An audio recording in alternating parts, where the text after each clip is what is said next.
sharing, saling sapa, gitu ya. Dan kami lihat ya, gitu ya. Dan keunggulan komunitas memang adalah kita tidak terikat ya. Kita tidak terikat, kita hanya memiliki satu komitmen, satu visi. Hayo, gitu ya, dari kita untuk kita dan untuk bangsa tentunya. Jadi teman-teman semua, sekali lagi saya ucapkan terima kasih ya. Ini adalah inisiatif kami di awal, tapi kami yakin kami hanya membuka pintu, ya. Kita hanya menjadi sebagai fasilitator di awal. Kita punya PR besar, ya. Sharing itu ternyata banyak, gitu ya. Saya sedang membantu sebuah BUMN untuk mengembangkan silabus pembelajaran, gitu ya. Ternyata modul pembelajarannya itu sampai 600 modul. 600 modul. Saya membayangkan kalau ini kita kaji satu persatu di Ilmi, satu minggu satu modul, kayaknya selesainya ya 12 tahun ya. 12 tahun kita selesai itu membahas semua modul-modul pembelajaran ya. Ya, tapi kita yakin ya pelan-pelan nanti kita di grup, apakah itu ya Telegram tadi kalau nggak salah saya ya, diinisiasi oleh teman-teman, kita bisa saling berbagi dan seterusnya. Terima kasih banyak juga Kang Fauzi sebagai inisiator kita. Ya, Kang Fauzi ini sama-sama di Bandung sama saya ya, tapi jarang ketemu juga nih gitu ya. Kapan-kapan kita perlu bertemu lebih dekat lagi.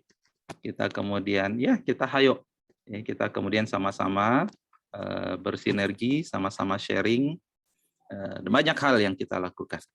Mungkin itu Bu Riri, saya sangat semangat sekali untuk kemudian ya hadir bersama teman-teman semua pada pagi hari ini, dan tentu saya juga menunggu kemudian kegiatan-kegiatan lain yang lebih bermanfaat lagi di komunitas kita. Komunitas ya berharap tentu komunitas ini profesional, itu nomor satu. Yang kedua inklusif itu artinya ya, saya Bandung, Pak Kang Fauzi di Bandung, tapi Bu Riri Jakarta. Ya, Mbak Dita kan Jakarta juga ya, Mbak Dita ya. Nah, berarti adil lah kita ya. Tadi juga banyak daerah yang lain. Jadi kita tidak ada sekat-sekat geografi, sekat-sekat apapun itu, begitu ya. Suku, bangsa, agama dan suku dan agama bangsa ya satu Indonesia ya. Tidak ada sekat-sekat di situ. Dan yang terakhir tentu saya berharap komunitas ini unik ya. Jadi unik, kita satu keluarga bersama, ya, dan itulah memang keunggulan komunitas. Baik, saya nggak berlama-lama lagi, kita akan menikmati, saya juga akan menikmati nanti paparan dari dua orang narasumber kita ya tentang digitizing Indonesia ya. Satu topik yang ini menjadi suatu tantangan kita ke depan. Terima kasih banyak sekali lagi Bu Riri, Kang Fauzi, hatur nuhun pisan. Insyaallah kita ya kita tetap komunikasi untuk kita sama-sama nanti apa program-program dari Ilmi selanjutnya. Assalamualaikum warahmatullahi wabarakatuh. Waalaikumsalam warahmatullahi wabarakatuh. Hatur nuhun pisan Kang Prof, jadinya kebiasaan jadi manggil Kang Prof Icel ya, atas semangatnya di pagi hari ini. Oke, teman-teman semua, saya juga tidak ingin wrap up ya tadi apa yang sudah disampaikan oleh Prof Icel, karena udah clear sekali ya message-nya ya bahwa ini adalah komunitas yang profesional dan inklusif dan kita akan sama-sama berkolaborasi di sini. Saya ingin langsung welcoming our first speaker ya, mengundang pembicara kita yang pertama, Mbak Deta Aisyah, dan saya ingin bacakan sedikit CV beliau ya. Saya yakin ini super sedikit dari sekian banyak achievement Mbak Deta ya, Mbak Deta. Mbak Deta ini dari sisi work experience, beliau adalah co-founder and chief of commercial dari Binar Academy. Kemudian beliau juga memiliki pengalaman di strategy consultant di Palladium International dan marketing manager serta business analyst di Gojek. Kemudian dari sisi pendidikan, Mbak Deta ini mendapatkan Bachelor of Science in Economics dengan minor finance di Georgia State University dan juga dari Georgetown University di bidang public policy dan Humboldt University Berlin dengan bidang European Integration and Deutsch Studies. Luar biasa Mbak Deta, dan yang paling menggembirakan tentunya membanggakan untuk kita semua, beliau mendapatkan achievement sebagai one of the most 50 women leaders in Indonesia. Luar biasa Mbak Deta, selamat untuk pencapaiannya. yang diberikan oleh Angel Investor Network atau ANGIN. Saya undang Mbak Deta, silakan. Selamat datang, selamat pagi Mbak Deta. Waktu dan tempat dipersilahkan. Karena Mbak Deta juga ada kegiatan lain jam 10, jadi mungkin akan kita sesuaikan waktunya untuk Mbak Deta, dan teman-teman semua yang ingin bertanya tentang materi Mbak Deta bisa disampaikan lewat chat box yang nanti akan kita bahas untuk kemudahan nanti ya untuk diskusi. Silakan Mbak Deta. Terima kasih Bu Riani, selamat pagi teman-teman semuanya. Jujur aku deg-degan banget karena di sini banyak dosen-dosen, profesor, jadi kalau misalnya nanti aku ada salah di depan, mungkin aku di sini cuman sharing aja, dan kalau misalnya ada feedback tentang how do we run our business dari sisi teman-teman di sini gitu ya, please let me know. We are so happy to hear those feedback gitu. Nah, tadi mungkin sudah diperkenalkan juga, jadi aku mungkin sudah nggak perlu perkenalan lagi ya. Tapi mungkin yang mau aku ceritakan di sini, sebenarnya aku membangun Binar Academy nggak sendirian gitu. Aku membangun Binar Academy dari tahun 2017 bersama dua ex-kolegaku waktu pas kita kerja di Gojek. Di sini yang di sebelah kiri itu ada namanya Alamanda, beliau adalah Chief of Product and Technology dulu waktu di Gojek, juga dia pernah menjadi anggota One Team Press dan juga sekarang menjabat sebagai komisaris di Mandiri Capital.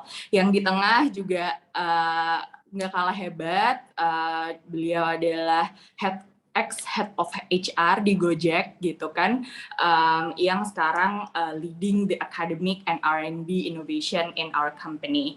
Nah, kita bertiga dulu berangkat dari perintah gitu di Gojek, di mana it was very hard for us to find high quality digital talents gitu.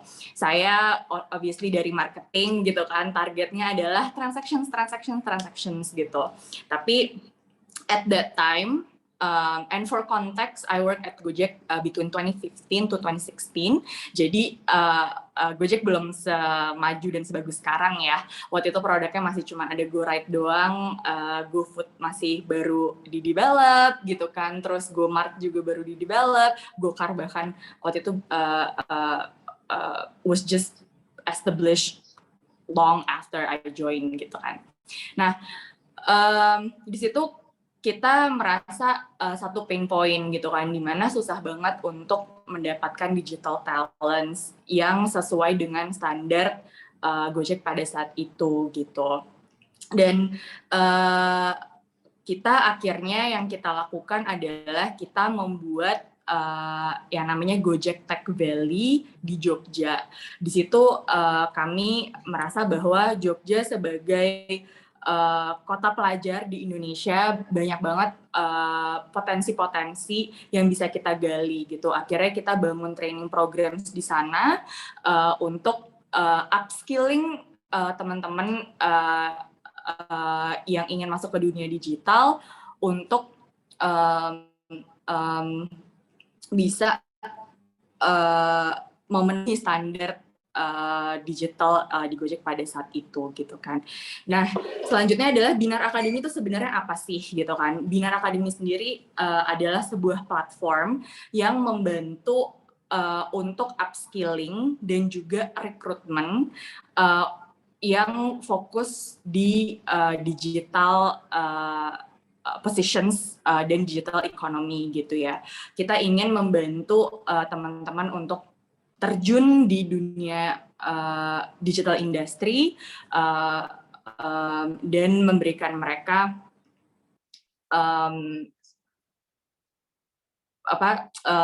informasi-informasi dan pelajaran-pelajaran gitu ya yang sesuai dengan industri gitu. Mungkin hari ini konteks yang akan aku fokuskan tentunya adalah digitalization in education sector. Nah, mungkin aku sedikit aja nih, digitizing dan digitalizing adalah dua kata yang berbeda gitu ya. Kalau kita lihat dari bahasa di bahasa Inggris itu digitizing artinya changing from analog to online sebenarnya. Jadi kayak misalnya tadinya surat menyurat menjadi email, itu salah satu contoh dari digitizing. Sedangkan digitalizing itu adalah proses di mana kita mengambil benefit-benefit dari digital tersebut untuk growing the business dan giving benefits for the company and society gitu ya. Nah, mungkin hari ini aku akan fokus di digitalizing karena kebetulan memang Binar Academy sendiri berdiri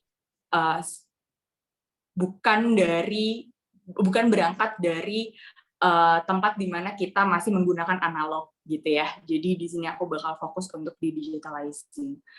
Kita melihat bahwa potensi pasar sangat besar, terutama di digital ekonomi kita, in terms of the Asian growth gitu ya, growth digital economy di Indonesia itu paling tinggi dibandingkan negara-negara tetangga kita. Dan diproyeksikan bahwa di 2024 kontribusi digital economy akan double kepada GDP Indonesia gitu kan. Jadi memang ini sangat penting gitu. Nah, tapi kalau kita lihat bottleneck-nya apa sih untuk kita bisa achieve that potential in the digital economy gitu. Yang kita lihat salah satu yang paling besar adalah masalah human capital.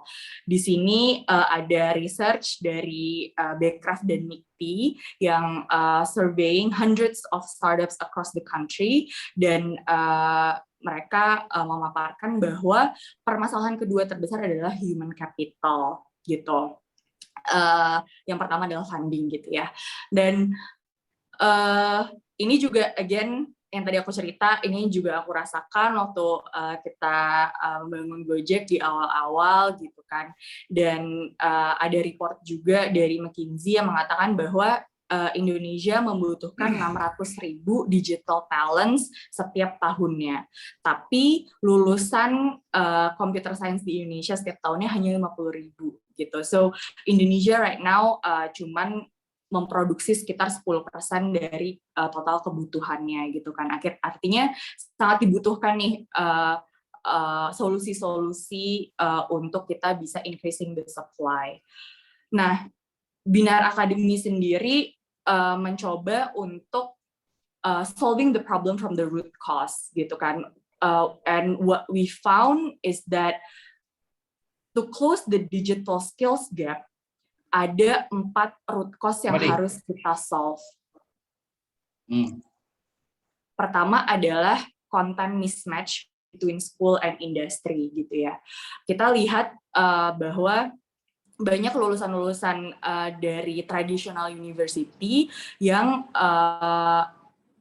mungkin belajar konten-konten yang sudah tidak relevan lagi dan sudah tidak update gitu ya. As we know, technology advances really fast, especially in the past couple of decades. Makanya konten-konten tersebut juga perlu diupdate secara berkala. Tapi kita juga udah ngobrol gitu ya sama banyak pemain-pemain di higher education system gitu ya, dan mereka juga mengatakan bahwa salah satu bottleneck-nya adalah birokrasi yang harus dijalankan atau ditempuh untuk mengupdate konten-konten tersebut atau kurikulum tersebut gitu. Itu pertama. Yang kedua adalah learning quality. Ini kalau kita lihat dari sisi studentnya gitu ya, mereka merasa bahwa learning is a burden gitu. Padahal kami percaya bahwa learning has to be something enjoyable, something that you find entertaining, something that you enjoy, something that opens up your mind and excites you gitu. That's what learning was to me gitu kan. And I want to kind of change this and improve the learning quality gitu. Sekarang kalau kita lihat dari survei yang sudah kita lakukan juga, banyak anak-anak yang sekolah cuman ya udah belajar supaya ulangannya dapat bagus, that's it gitu. Tapi mungkin mereka setelah ulangan bakal lupa tuh belajar apa aja gitu kan. So that's the second problem that we are trying to solve. Yang ketiga adalah the fact that higher education is very expensive. Rata-rata university di Indonesia itu cost between 80 million to 100 million dari selama 4 tahun itu ya, sampai lulus gitu kan. Dan banyak orang-orang yang akhirnya tidak mampu untuk melanjutkan ke jenjang yang lebih tinggi, padahal banyak dari mereka yang punya potensi dan ambisi gitu untuk menjadi lebih sukses gitu. Dan yang keempat adalah inefficient training program. Kita lihat bahwa corporate training program ini bertugas sebagai jembatan untuk menjembatani orang-orang yang baru lulus dari kuliah gitu ya untuk masuk ke workforce dengan efektif gitu. Tapi di corporate training programs ini kita lihat juga they suffer from the same problems gitu kan, learning quality-nya kurang bagus juga gitu. Banyak orang-orang yang akhirnya masuk ke corporate training programs cuma duduk main HP, bosen, nggak ngedengerin gitu kan, dan akhirnya tidak bisa mengaplikasikan apa yang dipaparkan dalam sesi-sesi training programs itu gitu. Dari melihat masalah-masalah ini, kita memiliki 3 pillars dan solusi yang menjadi acuan gitu, and considering of how Bina Academy has to be run. Pertama adalah industry-driven curriculum. So all of our curriculum right now itu dibuat in partnership with industry practitioners. Mereka yang atau yang biasa disebut sebagai SME, subject matter expert, itu akan membantu kita untuk membuat kurikulum, dan ini juga diupdate secara berkala gitu ya. Dan berkala di sini maksudnya adalah setiap 2 minggu sekali dan setiap 3 minggu sekali gitu ya. Setiap kali kita ada feedback kita langsung akan update gitu. Tujuannya apa? Tujuannya adalah to increase employability. Yang kedua adalah equipping practical real-world skills through innovative approach to learning. Nah, innovative approach to learning ini yang kita maksud adalah mengkombinasi antara synchronous learning and asynchronous learning.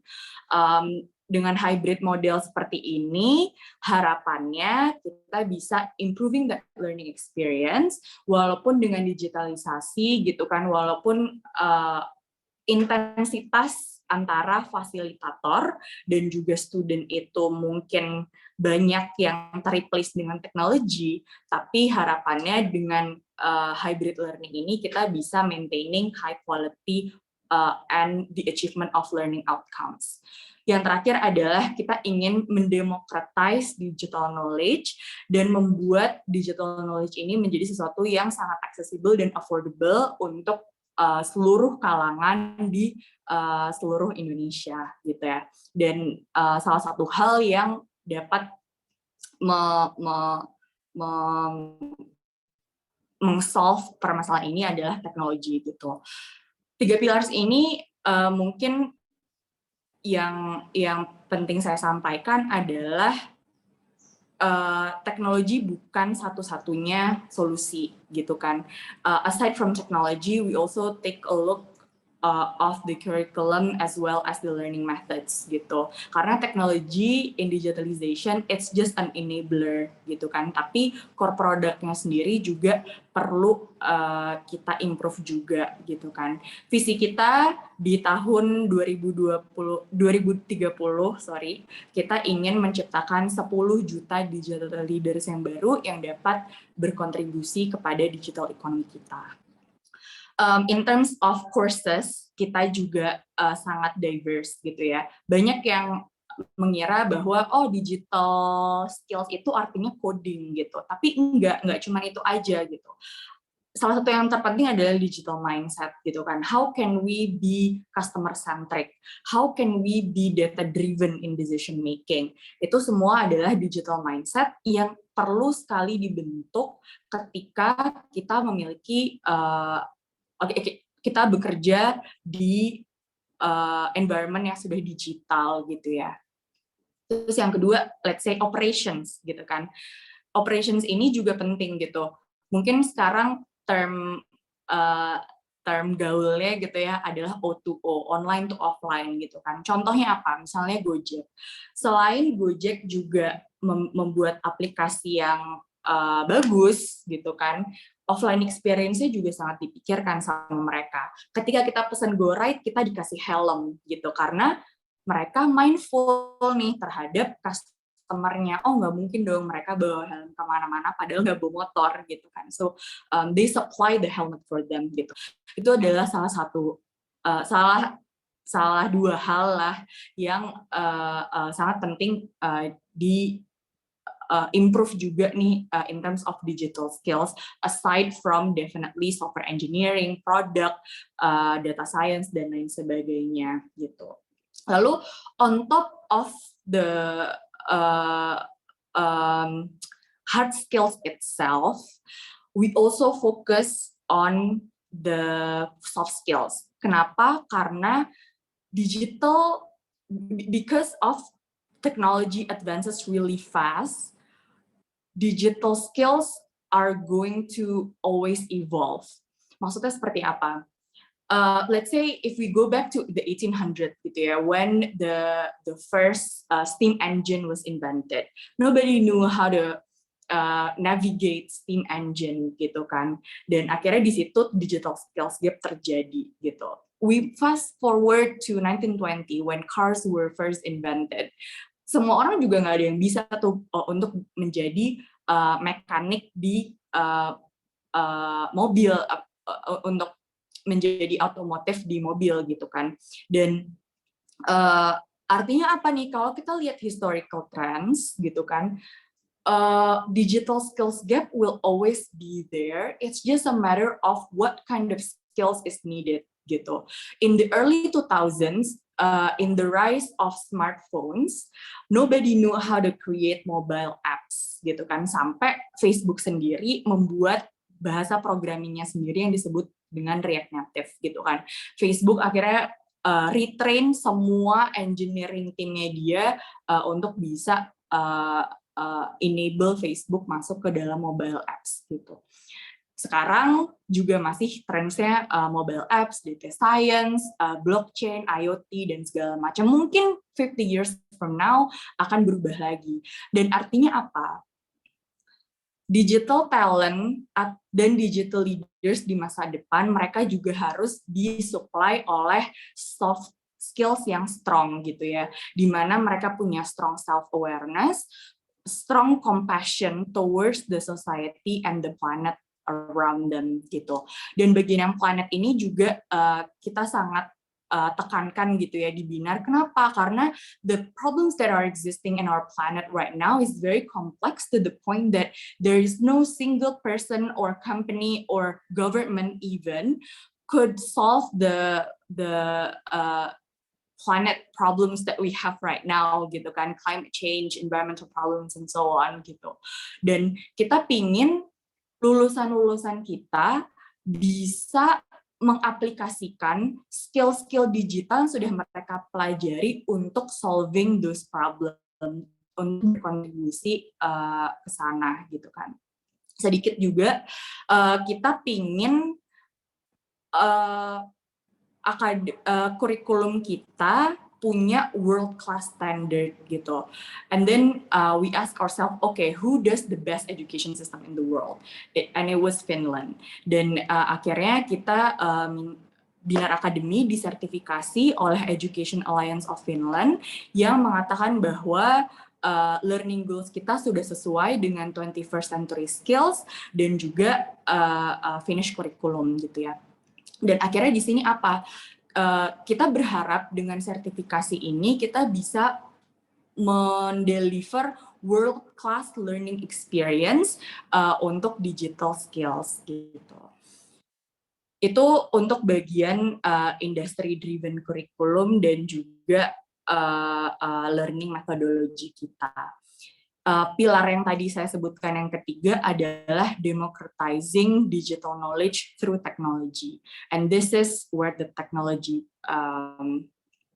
comes about. Di sini teknologi kita bisa nge-serve beberapa players within the stakeholders gitu ya. Pertama adalah dari studennya sendiri. Teknologi kita bisa melakukan personalization terhadap learning path gitu kan. Learning path ini maksudnya apa? We structure the learning journey in such a way that seorang student bisa reaching mastery in a certain subject gitu ya. Bedanya apa? Let's say dengan YouTube deh misalnya, kita mau belajar digital marketing, ada ribuan bahkan jutaan konten di YouTube tentang digital marketing. Tapi di YouTube itu tidak terstruktur gitu kan, tidak terstruktur sehingga orang tuh bingung. Oke, saya setelah belajar tentang Facebook Ads, terus saya belajar tentang apa lagi ya gitu.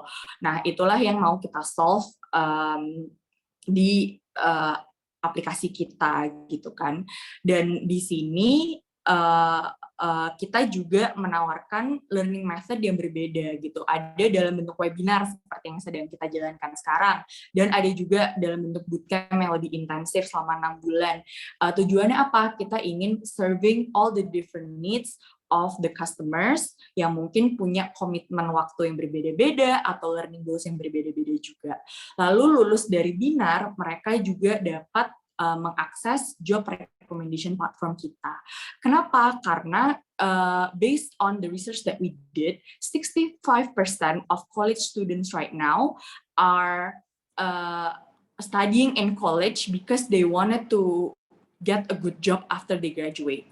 Tapi sayangnya, banyak universitas di Indonesia yang mungkin belum punya career center yang maksimal atau yang memadai untuk membantu mereka achieving that main objective of why they went to university in the first place gitu. Nah, jadi kita ingin punya Job Connect program juga yang dapat merealisasikan kebutuhan tersebut gitu.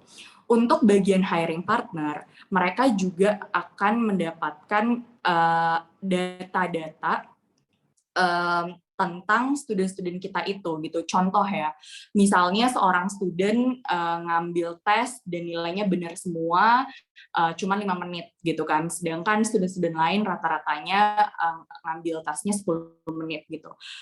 Partner-partner bisa mengakses data-data tersebut dan get an insight bahwa oh si A ini ternyata memang prodigy banget nih, mereka lebih cepat menyelesaikannya daripada teman-temannya within the same cohort gitu kan.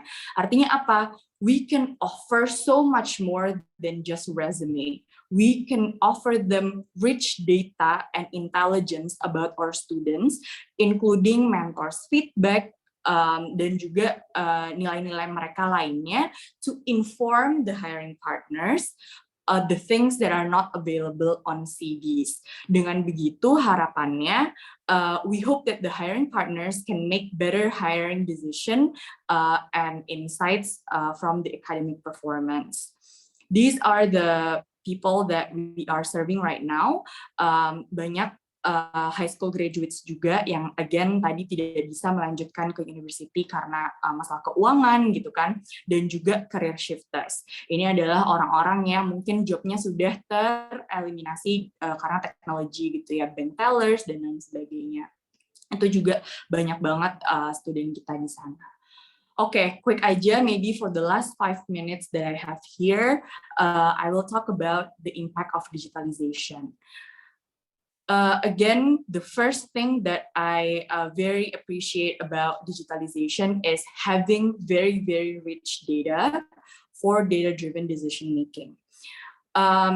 Kita punya dashboard yang terupdate setiap detik gitu ya, real time.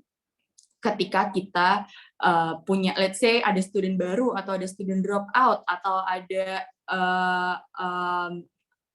transaksi baru atau ada ulangan yang belum dikumpulin dan all kinds of data, kita udah punya datanya gitu. Sehingga data ini bisa kita gunakan untuk membuat strategi-strategi baru yang bisa growing our business even more gitu. Contoh dari data tentang berapa orang yang gagal melakukan sebuah ulangan gitu kan. Artinya di situ kita bisa, let's say 70% dari orang yang ngambil ulangan untuk chapter ini gagal gitu kan. Di situ kita bisa deep dive nih, oke, masalahnya di mana? Apakah ada masalah dari mentornya ketika menyampaikan materi tersebut? Apakah ada isu tentang soalnya sendiri yang tidak sesuai dengan silabus yang sudah diberikan dan lain sebagainya gitu ya. So we can use this data to better improve our curriculum, better improve our operations, marketing strategies, and so forth. Impact yang kedua adalah broadening market reach. Di sini kalau teman-teman Bapak Ibu lihat gitu ya, memang daerah-daerah yang sudah kami jangkau kebanyakan itu dari kota-kota yang kota-kota besar lah ya, masih di sentral di Java. Tapi kalau Bapak Ibu lihat banyak banget nih pie chart tipis-tipis gitu kan yang menggambarkan bahwa sudah banyak student-student kita yang berasal even dari eastern part of Indonesia dan bahkan Kupang, Ambon dan lain sebagainya, itu sudah mulai ada. Artinya apa? Digitalization sudah membuka market kita yang tadinya mungkin cuma hanya di Jakarta aja ke seluruh penjuru Indonesia. Dan tentunya dengan broaden market reach ini, impact-nya pastinya juga ke user acquisition, revenue acquisition, dan lain sebagainya. Yang ketiga adalah more competitive pricing due to cost efficiency. Again, dengan beberapa aspek pembelajaran yang sudah kami digitalisasi, akhirnya kami juga bisa reducing cost gitu ya. Di sini ada contoh gitu ya untuk 4 bulan program belajar UI UX, di sini cuman 2,3 juta saja. Tapi compare that dengan bootcamp lain yang mungkin belum terdigitalisasi, di sini mereka kasih harga di 7,5 juta gitu kan. So thanks to technology, dengan cost efficiency tersebut, harga kita bisa makin kompetitif dan akhirnya lebih terjangkau kepada banyak masyarakat di luar sana. Oke, lalu selanjutnya quick aja 2 challenges of digitalization. Pertama adalah ability or willingness to pay. Ini aku masih kasih or, kenapa? Karena I'm not sure if it's about ability or willingness gitu. It's still a question that we're trying to solve every day. Consistent with the internal data that I presented earlier, this is data that came from the World Bank gitu ya, tentang edtech market coverage around Indonesia. Dan memang market itu masih concentrated di Jakarta untuk sekarang. Dan the data also suggests that edtechs are still struggling to penetrate the market outside of Java gitu. Itu juga sesuatu yang kita rasakan gitu kan. Kenapa? Karena pertama they have lower incomes and therefore lower ability to pay. Kedua adalah poor digital infrastructure, sehingga partisipasi mereka terhadap program-program digital ini juga mungkin agak sulit lah ya gitu. Dan yang ketiga adalah digital literasinya juga gitu. Yang selanjutnya adalah resistance to change. Nah, ini ada 2 hal yang kita juga udah ngeliat nih ya. Pertama adalah teachers digital literacy. Banyak mungkin guru-guru yang masih belum digital savvy gitu kan, sehingga sulit untuk kita bisa mengajak mereka gitu kan untuk melakukan digitalisasi dalam sektor edukasi. Yang kedua adalah dari parents. Nah, ini menurut aku the big problem that we need to solve together gitu kan. Pertama, parents are often the decision maker of where their kids should go gitu. Tapi parents memiliki persepsi bahwa EdTech ini bukan suplemen yang cukup gitu, atau bahkan they see us as distraction gitu, karena mungkin ya di generasinya mereka mau belajar itu ya les gitu kan, ada guru privat datang ke rumah kamu belajar gitu kan, and they have been adapted with the new way of learning gitu. Yang kedua adalah a lot of parents view education as the right that have to be supplemented by the government. Banyak parents-parents yang kita temui merasa bahwa kayak, loh harusnya kan edukasi dibayarin pemerintah dong, kenapa saya harus bayar lagi gitu. Jadi ini juga permasalahan yang nyambung dengan masalah tadi ya, ability or willingness to pay-nya gitu. Because the parents who obviously have the money to send their kids to school don't see the value of EdTech gitu. Nah, kita juga memang sekarang sedang melakukan banyak program-program to increase the awareness amongst parents and change the mindset of parents about education technology. Itu saja pemaparan dari aku hari ini. Terima kasih semuanya sudah mendengarkan, dan I hope that my sharing session today is helpful. Thank you so much. Hey, thanks a lot, Mbak Deta. Very interesting presentations. Materialsnya juga banyak yang appreciate ya, Mbak. Bagus banget ya materialsnya. Makasih banget. Dan in the chat box kita udah ngelihat ada 4 pertanyaan, Mbak Deta. Okay. Jadi mungkin 4 pertanyaan ini bisa saya klaster jadi 2 ya kayaknya ya. Ada pertanyaan dari Mas Yan Gustiana, kemudian ini Mas Yopi ya. Ada dari Weni dan dari Swatch. Wah, ini Swatch ini kayak merek jam nih ya. Mungkin Kang Yusuf boleh di spotlight nih para penanya biar kita juga kenalan dulu ya Mbak Deta ya sama para penanya yang penasaran nih sama Mbak Deta. Sambil nunggu mereka tampil ya, mungkin pertanyaan yang pertama ini terkait dengan skill apa yang harus dimiliki, dan kemudian bicara tentang ada berapa macam sih profesi di digital ini, serta persentasenya kalau di perusahaan ini baiknya ada berapa banyak begitu ya Mbak Deta ya. Itu untuk pertanyaan yang pertama. Dan yang kedua nanti bicara tentang perubahan yang sangat cepat ya. Jadi bagaimana kita bisa tetap update dengan berbagai perubahan yang cepat ini Mbak Deta. Saya rasa itu ada 2 klaster pertanyaan dari 4 penanya. Kang Yan udah kelihatan di sini. Nah, ya boleh kenalan dulu dari mana Kang Yan, Mas Yan? Dari daerah mana silakan? Biar Mbak Deta juga kenal nih.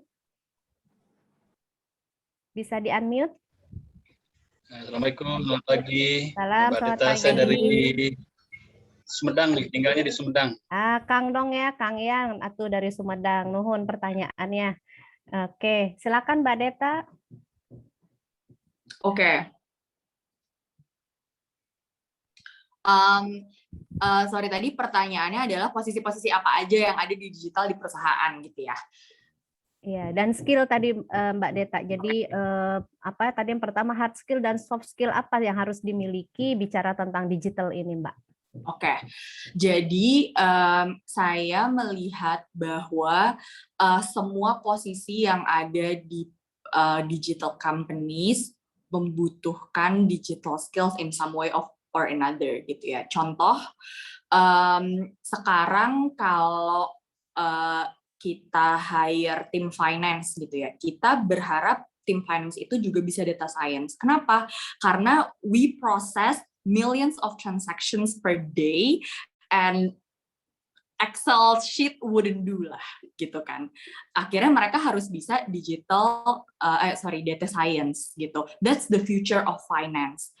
Sama juga dengan operations gitu kan. Dengan adanya IoT gitu kan, tim operations ini juga harus bisa data analysis gitu kan, to see where the bottleneck is going, seperti itu. Jadi apakah ini again ya, ini bukan masalah engineering atau coding aja. Digitalizing is not just about making an app. It's about changing everything. It's about using data to its fullest potential. It's about creating products and solving problems quickly gitu. Jadi mungkin kalau ditanya ada posisi apa aja, well, in the future, all profession would need some digital skills one way or another. Mungkin Bu Riani juga sebagai dosen gitu kan Bu ya, dengan digitalisasi ini pasti banyak skill-skill yang harus berubah juga nih gitu kan, untuk menyesuaikan gitu. Terus tadi yang kedua adalah soft skill dan digital skills, apa aja sih yang dibutuhin gitu kan. Kalau soft skills pastinya pertama adalah adaptability and lifelong learning. Again, technology is always changing, and banyak juga ya kayak orang-orang yang sudah saya temuin yang jago-jago tapi mereka nggak punya mindset lifelong learning itu. Contohnya gimana? Contohnya adalah aku dulu pas di Gojek pernah kerja sama seorang engineer yang dia memang jago banget di web development gitu. Jadi dia bisanya bikin website gitu kan. Tapi Gojek kan memang nggak punya platform di website ya. Website dia kan cuma kayak company profile aja, nggak bisa membuat transaksi dari website. Sehingga tim website itu harus dialokasikan untuk mobile development gitu. Dan di situ bukannya dia melihat itu sebagai opportunity to learn, dia melihat itu sebagai kayak gue ini udah jago di web development gitu, mendingan gue bikinin deh aplikasi transaksi buat yang di website juga gitu, gue bisa kerjain di 3 bulan gitu. Tapi that's not what the company needed kan. Kayak with the increase of smartphones, most Indonesians are accessing information through their mobile, not from their laptops. Mungkin laptop ownership, we can argue that it's a lot lower compared to the smartphones one gitu kan. So itulah salah satu soft skills yang sangat penting ya, yaitu lifelong learning to continually update and stay relevant with the changing of technology. Baik, gimana Kang Yan? Terjawab mudah-mudahan ya pertanyaannya.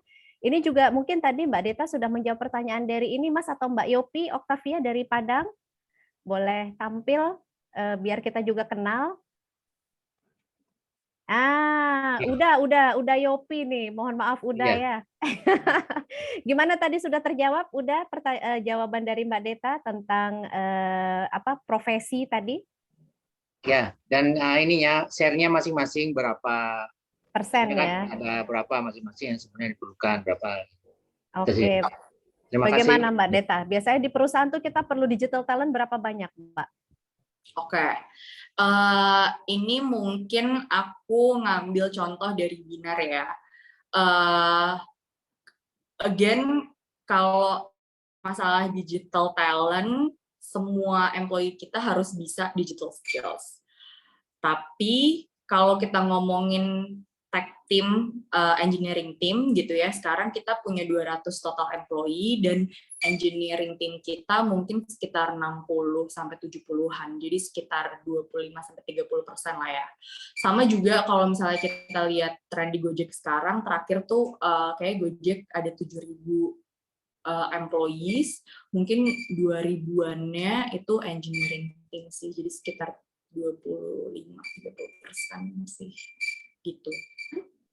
Begitu Dayopi, kira-kira sekitar 20-25% gitu Mbak Deta ya? Yes. Baik, terima kasih Mbak Deta. Terima kasih Pak. Terima kasih. Kemudian di sini ada juga pertanyaan dari Mas Swartz ya, silakan. Ini tentang Mbak Deta, pertanyaannya adalah bagaimana menggabungkan kebutuhan pasar yang cepat berubah dengan database OS maupun dengan SDM-nya yang sulit berubah. Pasarnya cepat berubah, SDM-nya susah berubah. Di mana nih Pak Swartz, kemanakah gerangan? Biar Mbak Deta juga bisa kenal. Nah, aduh, Terima kasih. Nggak kelihatan tapi itu wajahnya. Samar-samar. Dari Pontianak, Mbak Deta. Oh, halo Mas Warts. Nice Iya, to Mbak meet you. Deta. Ya, dari Pontianak kita menyapa. Pontianak Depok. Itu gimana nih cara kita mengait perubahan pasar cepat tapi SDM sulit berubah, Mbak Deta? Mungkin ada pengalaman. Iya, jadi kebetulan Binar juga sudah membantu banyak company-company untuk melakukan digital transformasi juga nih gitu kan. Mungkin waktu itu salah satunya yang paling awal kita ngebantuin CIMB Niaga gitu kan. Dan memang SDM ini kalau misalnya kita lihat dari kacamata yang lebih besar lagi ya, we see that the core issue is generational gap that happens within a company gitu kan. Kayak leader-leadernya itu banyak yang mungkin sudah Gen X atau baby boomer, sedangkan bawah-bawahnya itu yang middle management to staff level usually they're made of millennials and even some Gen Z juga sekarang udah masuk ke workforce gitu ya. Dan yang based on the case studies that we see successful adalah sebenarnya kita bisa mengkonekkan intergenerational people ini untuk mereka bisa mentoring bareng-bareng dan learn from each other gitu. Kalau kita lihat baby boomers dan Gen X ini bisa membawa apa? They have wisdom. They have leadership experience gitu kan. Dan hal-hal ini yang nggak dimiliki oleh millennials and Gen Z gitu ya. Dan sebaliknya gitu. Millennials and Gen Z are very digital savvy. They grew up with it. They are very used to smartphones and iPads since they were babies gitu kan. Dan itu hal yang tidak dimiliki oleh si Gen X dan baby boomer. So if we combine these two capabilities, they can solve each other weaknesses and add value to each other gitu sih. Oh, terima kasih Bu Dita. Thank you. Luar biasa. Satu lagi Pertanyaannya. Bu Dita, nih saya sambung ya. Yang Jadi, pendek aja ya, soalnya masih ada pertanyaan di chat box. terima kasih. Ya, kita belajar ya. Saya belajar Unix, Xenix, ya kemudian Oracle. Itu belum selesai, ternyata sudah mulai nggak laku lagi. Nah, gimana cara supaya berubah itu tadi kan gitu. Yang ini kita baru belajar ini, baru selesai, ternyata begitu selesai udah nggak laku. Nah, itu solusinya seperti apa Bu? Ya walaupun tadi ada wisdomnya, ada ya pengalaman ada, tapi kita nggak bisa makan nasi kalau cuma pakai pengalaman, kan harus pakai duit. Iya. Gitu. Iya. Ya mungkin kalau saya menyarankan ya Pak, mungkin kita bisa work smart juga nih. Jadi kayak how can we learn all these materials that used to take let's say 2 months to learn into 2 weeks to learn gitu. Dan banyak banget sih sebenarnya strategi learning how to learn gitu kan, kayak misalnya ada kayak 80-20 method gitu kan, kayak we prioritize on the 20% of things yang benar-benar penting gitu kan, sedangkan 80% of the nitty-gritty details yang mungkin nggak terlalu key gitu kan, itu mungkin bisa kita less prioritize gitu. Mungkin salah satunya itu sih Pak, dan memang ya, saya juga merasakan sih bahwa teknologi is a constant game of catching up. It's like a never-ending race. I guess bukan cuman Bapak aja ya yang suffering from that. Saya juga nih kebetulan gitu kan, baru belajar Instagram Story 5 hari yang lalu, sekarang udah ada TikTok gitu kan. Baru belajar TikTok, sekarang udah ada Instagram Reels gitu. Jadi kayak ya kita sendiri juga menghadapi permasalahan yang sama sih Pak. Thank you. Thank you. Jadi ini nggak cuma derita Gen X ya, tapi juga Gen Y dan Gen Z ya Mbak Deta ya. Oke, itu rasanya juga menjawab pertanyaan dari Mas Oka ya. Mana Mas Oka di sini udah terjawab, mudah-mudahan ya Mas Oka ya, pertanyaan dari Mas Oka. Dan Mbak Deta ini already 1 minute past 10. Yes. Nampaknya Mbak Deta harus izin ya. Mohon maaf ya, mungkin ada pertanyaan yang belum langsung terjawab dari Pak Weni, dari Pak Ahmad Junaidi, tapi mudah-mudahan tadi sudah dapat insight dari berbagai penjelasan Mbak Deta. So very much thankful Mbak Deta untuk penjelasan Mbak Deta hari ini. Thank you very much. Mudah-mudahan lancar semua aktivitas Mbak Deta, dan kita sudahi mungkin sesi ini.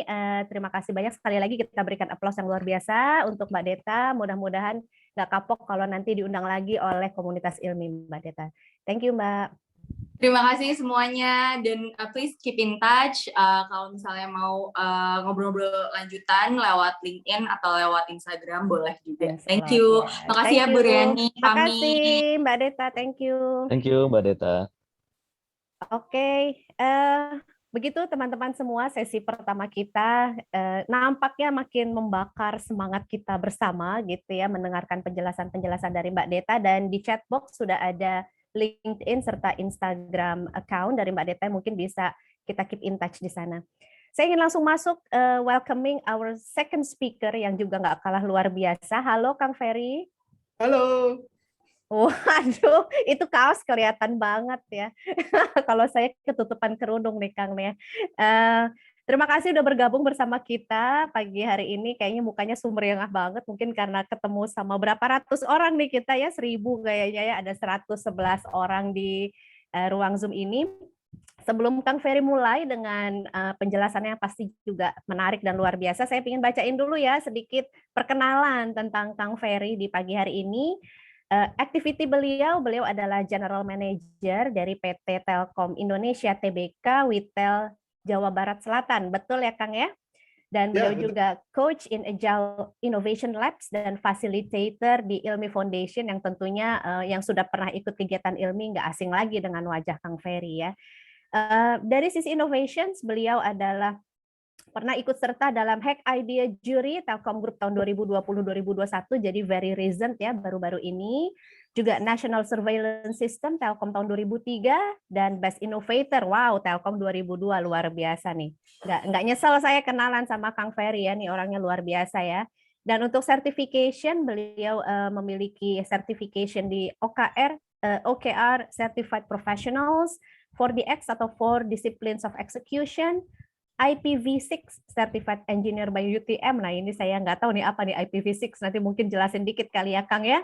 Dan Design Sprint. Luar biasa, kita berikan tempat untuk Kang Ferry selama beberapa menit ke depan, dan seperti biasa teman-teman semua bisa mulai memberikan pertanyaan-pertanyaan luar biasanya di chat box nanti untuk Kang Ferry. Silakan Kang Ferry.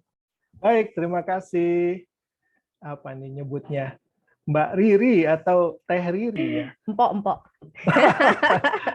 Iya, baik. Makasih Mbak Riri.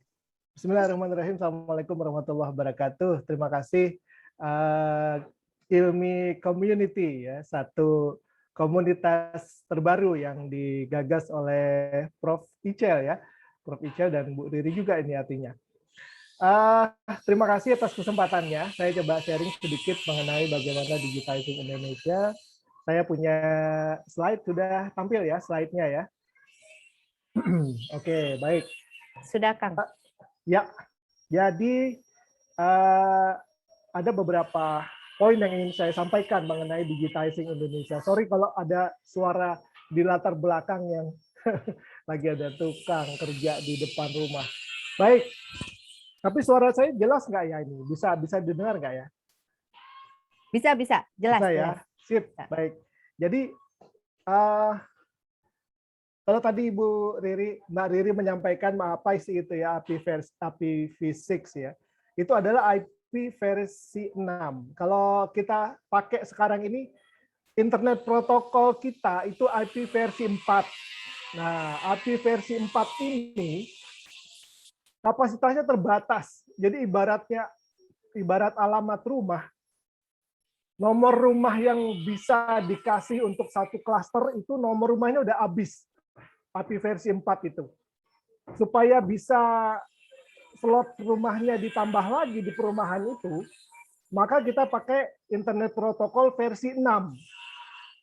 Yang kapasitasnya ribuan kali lebih banyak dari kapasitas IP versi 4 gitu ya. Nah, saya belajar dari University of Technology Malaysia, UTM, salah seorang profesor Indonesia yang mengajar di sana, itu ngajarin kami dan alhamdulillah bisa dapat apa namanya ya certification itu. Nah, itu singkatnya Bu Riri seperti itu. Ini Thank you, Kang. kagok ya ngomong Mbak Bu Riri. Apa aja boleh. Ya. Mangga, Oke, mangga. masuk ya digitizing Indonesia. Ini pengalaman dari Telkom ya. Saya berada di Telkom. Indonesia itu punya visi Indonesia 2045, Pak Jokowi ya. Waktu saya berapa menit ya, Bu? Maybe around 20 to 30 minutes. Artinya sampai dengan jam Sampai 10, dengan 10. jam 10.30. Oke, siap. Is it okay ya? Okay, thank you. Oke, siap. 10.30. Baik. Jadi Indonesia itu punya visi Indonesia Emas 2045. Pak RI1, Pak Jokowi itu membayangkan bahwa Indonesia itu nanti 100 tahun merdeka itu harus menjadi negara yang mandiri, negara yang adil, negara yang sejahtera, gitu ya, berdaulat, ya, maju, adil dan makmur, gitu ya, di 2045. Komponennya ada 4. Yang satu HR development-nya, kemudian science dan teknologi itu harus berada dalam penguasaannya Indonesia. Yang kedua, ekonominya itu terbangun dengan sustainable. Yang ketiga, pembangunannya itu bisa dimonetize dengan baik. Jadi nggak kekurangan equity. Yang keempat, kita memiliki national resiliency, kemampuan untuk mempertahankan diri dan mandiri, dan memiliki government governance. Jadi memiliki satu penataan pemerintahan yang baik. Nah, kami di Telkom tentu mengacu kepada Kementerian BUMN ya, State Owned Enterprise, gitu. Badan usaha milik negara, ya, perusahaan enterprise yang dimiliki oleh negara, SOE, gitu. Nah, apa fokusnya? Fokusnya BUMN itu ada di food security, health security, energy security, 3 hal itu.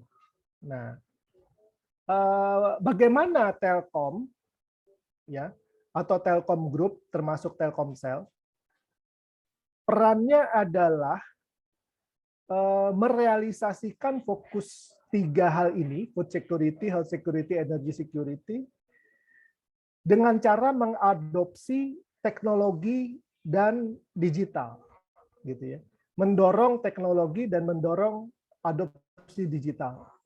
Nah, bagaimana caranya supaya bisa mendorong adopsi teknologi dan adopsi digital?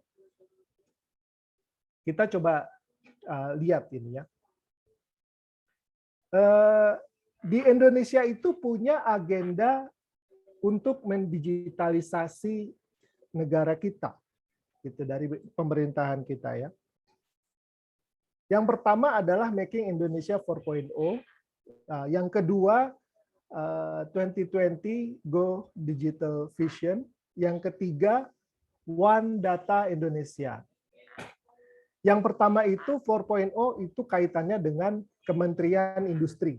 Nah, kita kan sudah akrab dengan industri 4.0 gitu ya. Kemudian yang kedua, Digital Vision ini dari Kementerian Kominfo. Dari Kementerian Kominfo.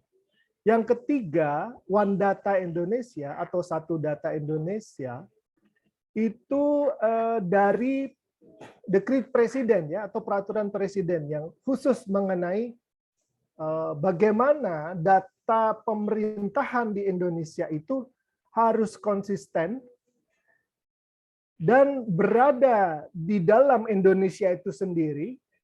Jadi kita punya kedaulatan terhadap data kita dan dia menjadi satu yang terintegrasi satu sama lain, konsisten, dan bisa di mining dengan baik dan bisa menjadi big data untuk pemerintahan Indonesia. Nah, 3 hal inilah yang kemudian menjadi fokusnya Telkom untuk bisa masuk dan bisa mengencourage mencapai target-target tersebut. Kementerian Industri, Kementerian Kominfo, dan Dekret Presiden mengenai hal itu. Jadi di sini Telkom berusaha untuk masuk dan mensupport hal tersebut. Nah, di sisi lain kita melihat bahwa industri digital itu punya tantangan yang luar biasa. Telco atau perusahaan telekomunikasi itu secara head to head sebenarnya sedang saling menantang dengan perusahaan multinasional yang sifatnya OTT atau over the top kayak Google, Amazon, ya, Disney, Facebook, Microsoft, Netflix. Nah, di sini logonya belum muncul, Netflix. Yang mana mereka memakai infrastrukturnya telco di negara masing-masing oleh mereka, yang mereka itu operator global, gitu. Yang awalnya itu secara free, secara gratis, tapi kemudian income-nya buat mereka, gitu. Coba bayangin, kita punya jalan tol. Kita punya jalan tol, istilahnya ya di Indonesia, dilalui oleh kendaraan dari luar negeri tanpa izin, mereka bolak-balik, ya, monetize kendaraan mereka di Indonesia, dapat duit di tengah-tengah Indonesia, lewat jalannya kita nggak dapat apa-apa, coba. Nah, gitu kan. Kayak gitu ininya. Gambarannya kurang lebih. Nah, inilah yang menjadi tantangan kita. Nah, awalnya telco itu hanya main di legacy ya dulu. Kita ingat yang kita telepon itu sudah hebat banget gitu bisa telepon.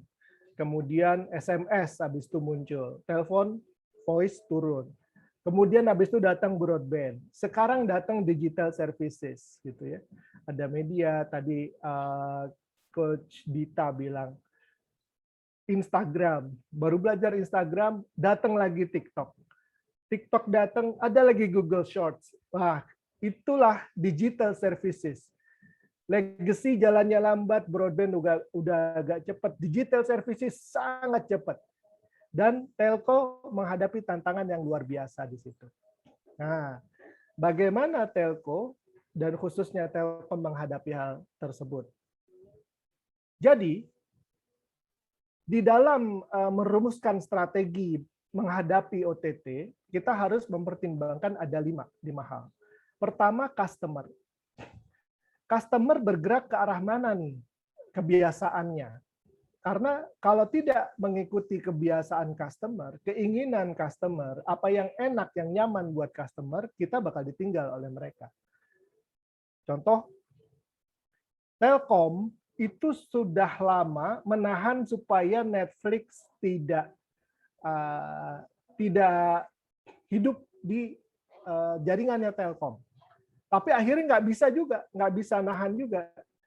Karena yang mengakses sangat banyak dan permintaan sangat tinggi. Akhirnya dibuka juga untuk Netflix gitu ya. Jadi kita mau nggak mau harus mendengarkan customer. Customer sudah mengarah ke arah mana, tapi harus cari cara gitu kan. Kemudian kompetisi. Bagaimana kompetisi saat ini? Kompetisi dengan Google, kompetisi dengan operator-operator lain. Mereka ngapain gitu ya. Kemudian yang ketiga terkait dengan data. Ketika user kita, konsumen kita itu lewatnya di operator lain, kita nggak tahu konsumen kita ngapain aja gitu. Ya. Tapi begitu mereka akses atau lewat di infrastruktur kita jadi punya data. Oh, orang di Pulau Jawa itu sukanya nonton apa, di luar Jawa sukanya nonton apa. Itu begitu kita bisa memain data itu, menambang data itu menjadi satu gold mine, satu tambang emas untuk bisa meng-create produk-produk selanjutnya. Gitu. Nah, yang keempat adalah inovasi. Perusahaan-perusahaan ini harus membuat banyak sekali inovasi. Dan yang kelima, harus ada value-nya. Nah, dari situ ada top 3 strategi yang yang berhasil dirumuskan bersama-sama dengan para konsultan, apa yang harus dilakukan oleh telco untuk bisa menghadapi hal tersebut, menghadapi perubahan atau transformasi digital di dunia. Yang pertama sebenarnya adalah legacy-nya. Makanya nggak dikotakin, yang paling kanan 87%. Network Connectivity and Convergence. Ini syarat mutlak, dan ini adalah keahliannya telco. Ini nggak boleh dilepas, gitu ya, nomor 1. Maka dari itu geser ke 3 hal berikutnya. Yang pertama adalah digitization, yang driven by CX. CX itu adalah customer experience. Jadi kita harus dengerin customer itu pengalamannya seperti apa, sukanya apa, bagaimana mereka berinteraksi dengan layanan kita. Kita harus melakukan digitization, ya, melakukan pendigitalan, ya, yang didriven oleh CX. Kita harus dengar dulu mereka arahnya kemana, baru kita bergerak ke arah situ. Jangan sampai customer sukanya A, kita bikin B, nggak akan nyekrup, nggak akan untung, nggak akan nutup gitu ya usaha kita. Nah, kemudian yang kedua, kita harus mengembangkan platform teknologi, AI, artificial intelligence, big data, IoT. Kenapa? Karena dari situlah kita bisa mendapatkan informasi mengenai CX-nya pelanggan. Nah, yang ketiga, kita harus mengembangkan digital services yang bisa memenuhi keinginan customer itu. Nah, inilah yang kemudian diturunkan menjadi strateginya Telkom, ya. Nah, ini tadi saya sempat janji ke Prof untuk kita bahas apa sih digitization dan digitalization gitu ya. Ada 2 sisi. Pertama, digitasi atau digitation. Digitasi itu adalah mengkonversi konten-konten ke format digital. Jadi apa yang sudah kita lakukan selama ini secara manual, secara by paper gitu ya, atau by voice communication, kita digitalisasi. Nah, contohnya penyimpanan data secara daring atau online, pengiriman dokumen secara daring atau online. Tadinya dokumen-dokumen kita itu harus tanda tangan basah gitu ya, sekarang bisa ditandatangani secara digital. Contohnya, gitu. Konten-konten kita konversi ke dalam format digital, proses-proses yang tadinya manual itu digeser menjadi proses digital. Nah, digitalisasi itu apa? Digitalisasi menggunakan teknologi untuk mendapat benefit dari konten yang sudah terdigitasi. Jadi yang tadi sudah dirubah formatnya dari manual, dari analog ke digital, dibuatlah aplikasi di atasnya, dibuatlah bisnis proses di atasnya, dibuatlah solusi-solusi di atasnya. Itulah yang disebut dengan digitalisasi. Jadi terhadap yang sudah didigitasi tadi, dibuat proses di atasnya, dibuat aplikasi di atasnya, dibuat solusi-solusi di atasnya. Itulah yang disebut dengan digitalisasi.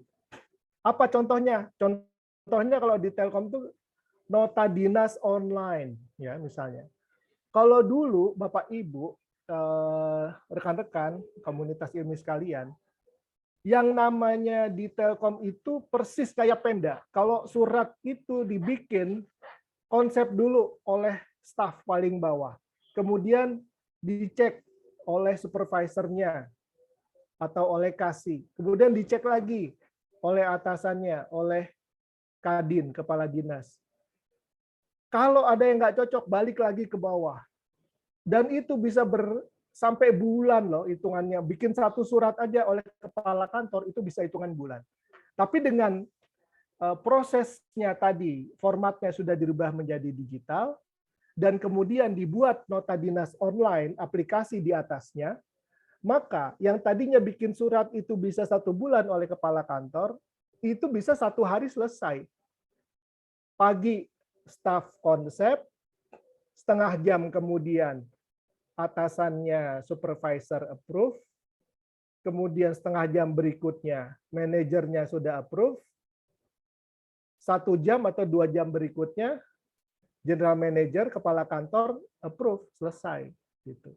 Nah itu bayangkan ya, digitalisasi bisa membuat kecepatan seperti itu. Nah, untuk bisa melakukan digitalisasi, maka sebuah perusahaan harus melakukan yang namanya transformasi digital. Gitu ya. Dia perlu memanfaatkan AI, dia perlu memanfaatkan big data, dan harus membuat solusi-solusi yang lain. Nah, aplikasinya diantaranya adalah dengan aplikasi teleworking, work from home, kemudian belajar bayar antar telemedicine, pendidikan jarak jauh, dan bisa mendorong ke industri 4.0. Nah, karena waktunya sudah tinggal sedikit, saya agak cepat di sini.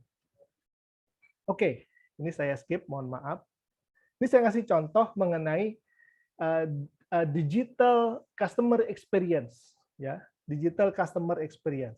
Itu tadi saya gambarkan dari sisi perusahaan, ya, dari sisi Telkom. Nah, dari sisi pelanggan seperti apa?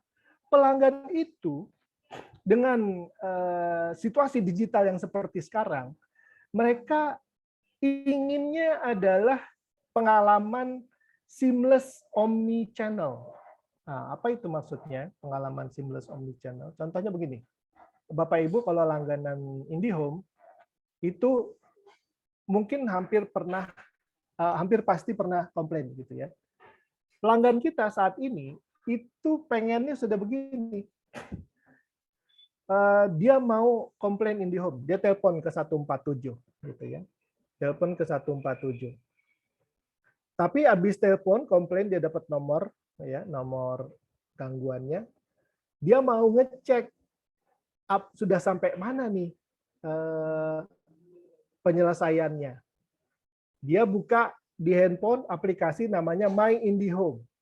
Di situ. Oh, gangguan saya sudah tercatat jam 9 tadi pagi. Sekarang jam 10, teknisi sudah on the way. Oke, sip kalau gitu. Meskipun saya lagi keluar kota, tapi di rumah ada si Bibi bisa handle. Habis itu, ya, jadi call center, kemudian yang kedua apps. Yang ketiga, dia buka website IndiHome, my.indihome.com. Dia ngecek status gangguan dia seperti apa. Dia bisa cek di situ. Dia bahkan juga bisa kontak ke My Telkom Care di Twitter. Kemudian nanya kepada operatornya, udah sampai mana ya Mbak? Oh ya Pak, gangguannya Bapak sudah sampai sini. Jadi di berbagai channel itu pelanggan sekarang sudah pengen pengalamannya sama. Pengalamannya itu sudah seamless gitu. Kalau dulu kan nggak bisa gitu.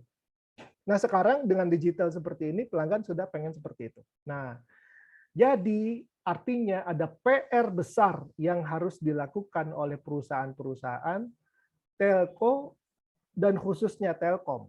Nah saya ingin sekarang bawa ke Telkom, agak cepat dikit, Mbak Riri maaf ya, 5 menit. Visi dan misi Telkom itu dirubah. Udah mulai dari tahun 2015 kalau saya nggak salah. Ya. Visi Telkom itu menjadi digital telco. Misinya membangun infrastruktur dan platform digital cerdas. Kemudian nggak cukup infrastruktur dan platform. Talentnya juga harus diperbaiki, talentanya. HR-nya juga harus disiapin. Dan ekosistemnya juga harus dibikin. Gitu ya. Diturunkan ke dalam program utamanya juga mengarah kepada digital. Dan direkturnya sampai ditunjuk orang digital dengan direktur namanya direktur digital business. Orangnya bahkan yang terakhir ini diambil dari Bukalapak, yaitu Mas Fajrin gitu ya. Sampai seserius itu gitu Telkom untuk bisa menggerakkan bisnisnya supaya bisa melayani atau mendigitizing Indonesia gitu ya. Nah, kemudian Telkom membagi strateginya tadi seperti yang di depan saya sampaikan. Ada digital connectivity yang harus diperkuat, ada digital platform yang harus dirapikan, dan ada digital services yang harus di-create, yang harus dibangun. Level kompetensinya sudah dilihat, kebutuhan partnership-nya, cash flow-nya, kemudian bagaimana kita berhadapan dengan pemain-pemain digital lainnya. Nah, kita juga melihat bagaimana perspektif dari demand kita.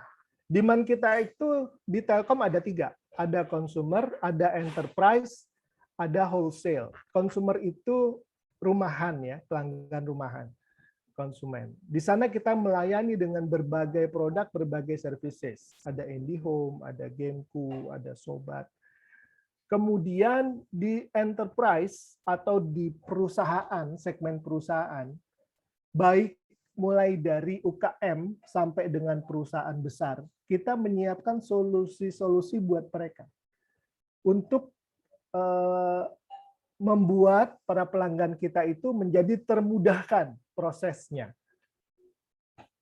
Digitasi dan digitalisasinya. Demikian juga dengan wholesale. Jadi pelanggan kita juga ada pelanggan operator yang lain. Jadi kita istilahnya jadi grosir lah buat mereka gitu ya. Grosir apa? Grosir traffic internet, grosir traffic voice, dan grosir konten gitu ya. Kita juga mempersiapkan produk-produk serta services buat mereka. Nah, ini adalah beberapa contoh solusi-solusi yang kita berikan kepada BUMN-BUMN lain ya. Di antaranya mungkin Bapak Ibu pernah melihat My Pertamina. Kemudian dari sisi BUMN ini kita juga membuat padi UMKM. Padi UMKM itu pasar digital untuk UMKM Indonesia. Ini saat ini masih kecil sih, setiap bulan itu hanya sekitar 400 sampai 500 triliun ya.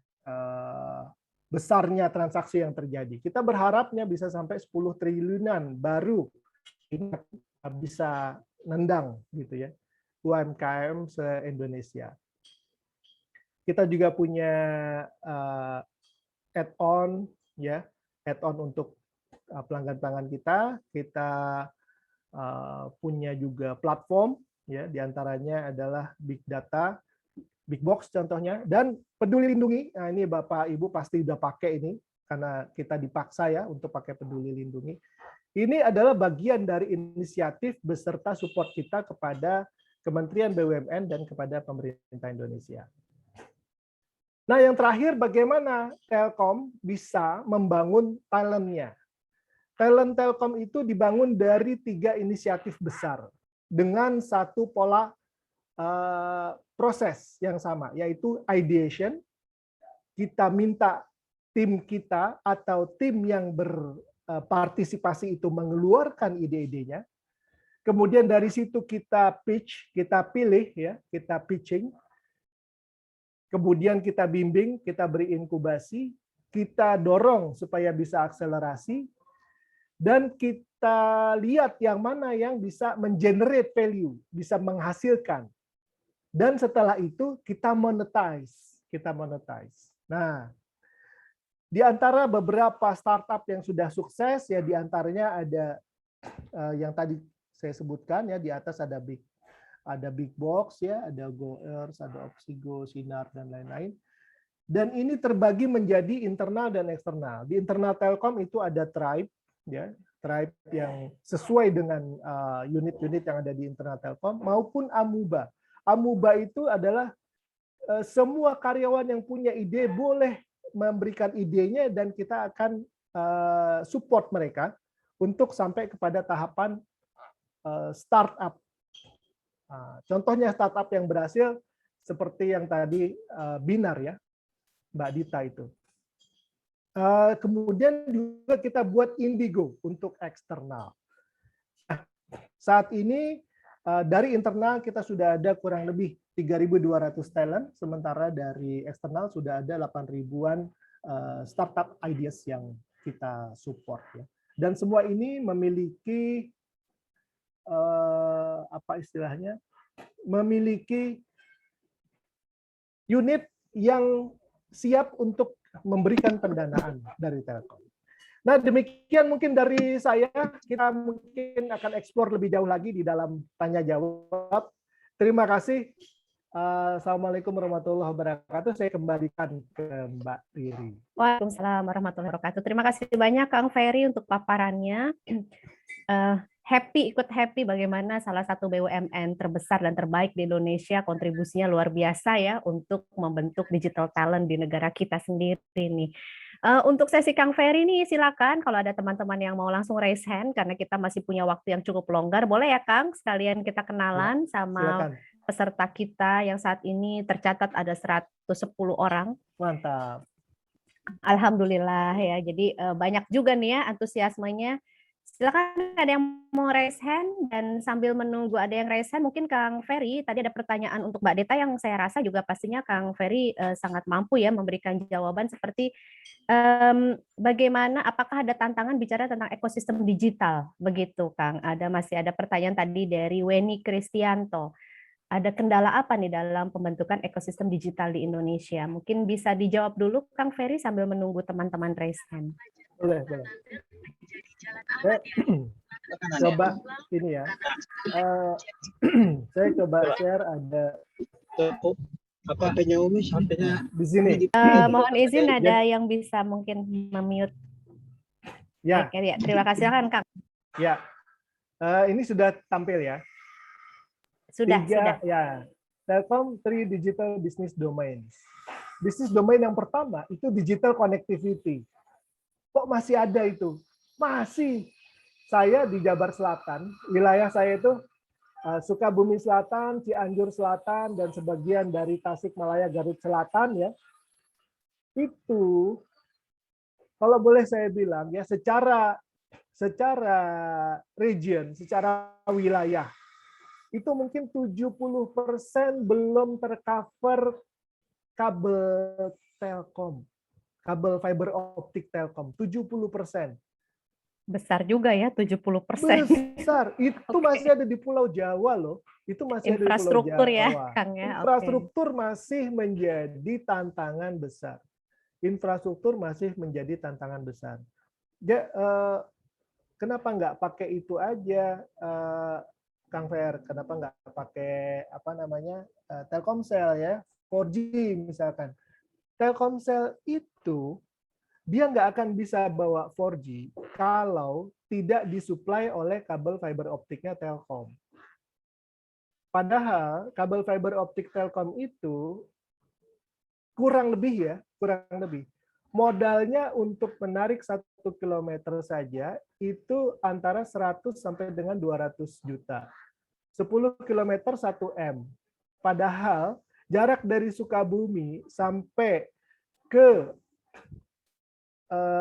pernah dengar Ujung Genteng kan, tempat ngelepas penyu ya, tempat melepas penyu di pantai selatan itu atraktif banget, tapi kabel kita baru masuk tahun ini setelah kita push sampai kepada Kementerian BUMN. Dari komisaris kita minta izin tarik ke sana. Kenapa? Karena biayanya sangat jauh. Dari Sukabumi sampai ke Ujung Genteng itu lebih dari 100 km.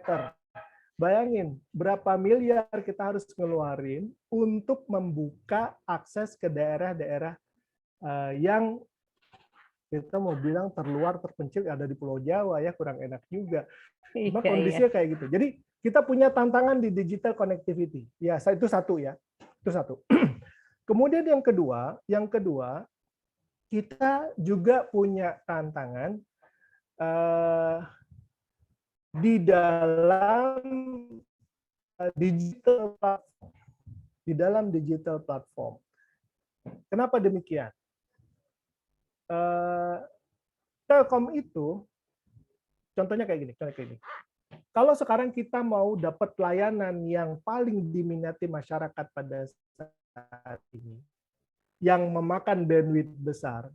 Contoh, yang makan bandwidth besar itu apa sih, Kang?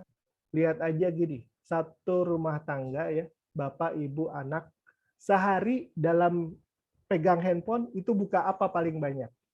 YouTube, TikTok, Netflix, paling lama maksudnya. Benar, itulah yang paling makan bandwidth kita, paling makan kuota kita, baik kuota internet dari dari handphone maupun kuota internet wifi rumah gitu ya.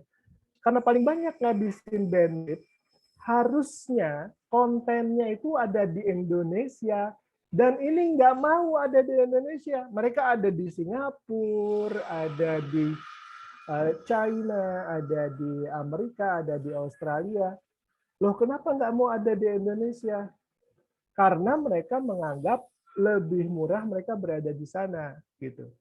Karena itu sekarang Telkom juga menggeser pola pikirnya dan bisnisnya sehingga membangun data center juga supaya konten-konten itu masuk ke Indonesia. Nah, yang terakhir challenge-nya digital services-nya apa? Indonesia ini harus punya YouTube sendiri, harus punya TikTok sendiri, harus punya Gmail sendiri, harus punya Google sendiri. Solusi-solusi digital services seperti itu di Indonesia itu harusnya itu kalau saya ya pribadi ya, ini bukan kata-kata Telkom, saya pribadi. Saya tuh berpikir bahwa Indonesia ini akan bisa lebih mandiri, lebih maju, lebih kencang kalau kita menghidupkan aplikasi-aplikasi di dalam negeri kita sendiri, gitu loh. Nggak tergantung kepada aplikasi di luar negeri tersebut. Gitu. Emang kita nggak bisa? Bisa. Tinggal bagaimana kebijakan pemerintah kita, gitu ya. Bagaimana kebijakan pemerintah kita dan bagaimana kita orang-orang yang aktif di dalam bidang ini, dan teman-teman di komunitas ini ya, itu juga menghidupkan itu gitu. Nah, jadi itu mungkin mudah-mudahan sedikit menjawab, tapi banyak akan bisa menggali pemikiran kita bersama dan membuka diskusi. Makasih. Menarik. Ini tadi dari Weni Kristianto, masih ada di sini mungkin ya? Oh ya, terima kasih Mas Weni. Gimana, udah terjawab belum atau ada tambahan mungkin dari Mas Weni nih, apa yang dialami atau apa yang dirasakan terkait ekosistem digital ini? Ya, poinnya sangat-sangat menjawab dari Coach Ferry tadi, dan saya kira memang itu yang menjadi menjadi arus utama permasalahan digital ekosistem di Indonesia. Ya, Coach Ferry. Perkenalkan, Coach Ferry, saya dari Universitas Jember. Ya. Terima kasih. Dari Jember. Waduh, Jember kalau nggak salah kedelainya tuh ya. Edamame, ya. Edamamenya enak. Waduh, batiknya juga bagus loh, batik. Iya. Wah, terima kasih Mas Weni dari Jember. Terima kasih kembali. Ini sudah ada yang raise hand, Kang Ferry dari Sulawesi. Silakan Mas Ahmad Juwaini. Silakan, langsung aja. Baik, terima kasih Bu Riri atas kesempatannya. Assalamualaikum warahmatullahi wabarakatuh dan selamat siang Pak Ferry. Jadi mungkin ini out of context ya, tapi bagi saya cukup menggelitik karena dalam beberapa bulan terakhir saya melihat ada salah satu BUMN juga yang menyediakan layanan untuk digital, layanan internet. Padahal sebenarnya core tugasnya itu, core unitnya itu bukan untuk urusan digital. Misalnya kayak PLN, perusahaan listrik negara. Tapi kok tiba-tiba muncul dia juga menyediakan layanan seperti IndiHome, seperti itulah. Nah, apakah nanti ke depannya ini semua BUMN juga akan berlomba-lomba untuk urusan digital atau tidak? Atau malah nanti akan semakin liar ini, orang-orang dari luar juga bisa masuk. Karena pasar dalam negeri kita cukup besar. Mungkin seperti itu. Terima kasih. Ya. Itu yang tadi saya sampaikan. Tantangan pertama kita, karena penetrasi IndiHome kita, penetrasi internet Indonesia ini di dunia itu cukup tertinggal. Cukup tertinggal banget gitu ya kalau boleh dibilang gitu ya. Nah, infrastruktur itu lumayan berat biayanya sebenarnya. Dan demand banyak gitu di luar. Kalau dari sisi Telkom sendiri, tadi saya sudah sampaikan sedikit mengenai gambaran kalau kita mau narik infrastruktur biayanya seperti apa. Nah, yang lain kalau saya lihat begini, dari sisi bisnis, kenapa mereka tertarik bikin juga layanan internet service provider ya? Karena menggiurkan, Kang, menggiurkan bisnisnya. Tapi yang mereka ambil itu sebenarnya siapa? Yang mereka ambil sebenarnya pelanggan Telkom. Jadi jeruk makan jeruk gitu sebenarnya. Yang dari kalau boleh saya bilang seperti itu ya. Karena mereka tidak membuka daerah baru. Membuka daerah baru itu mahal. Makanya ada yang bilang yang buka daerah baru Telkom aja lah. Nanti kalau udah banyak pelanggannya baru kita masuk gitu. Ini kalau lihat dari sisi fairness lah ya. Nah, bagaimana kebijakan pemerintah? Kalau saya sih bersyukur ya, Pak Erick Thohir itu udah ngelirik ke situ dan udah lihat beritanya ya di media massa akan adanya holding untuk internet provider BUMN. Jadi yang lain yang ada di PLN, yang ada di perusahaan gas negara itu katanya akan digabung aja jadi satu biar efisien, biar nggak jeruk makan jeruk satu sama lain saling makan gitu ya. Itu saya senang banget. Bagus ininya pemikiran dari pemimpin kita Pak ET ya, Pak Erick Thohir. Terus mungkin kalau ada pertanyaan, kenapa sih mereka BUMN yang lain itu atau perusahaan yang lain itu terjun ke situ gitu ya. Satu, menarik memang bisnisnya. Begitu kita punya pelanggan internet gitu ya, maka ngalir aja lah istilahnya. Kayak PLN tiap bulan kan nggak mungkin putus, ngalir aja. Internet itu udah jadi kebutuhan dasar gitu sekarang, apalagi di era COVID gitu kan. Dan kayaknya setelah COVID juga masih akan terus gitu, karena masyarakat udah enak WFH gitu. Terus apalagi yang membuat mereka menjadi masuk ke situ? Karena melihat ada idle capacity yang bisa mereka manfaatkan untuk menghasilkan uang. Contoh, jalan tol. Ketika mereka bikin jalan tol, yang mereka bangun bukan cuma jalan. Yang mereka bangun juga sistem komunikasi informasi antar node-nya mereka dengan menarik fiber optik antar gerbang tol yang mereka buka.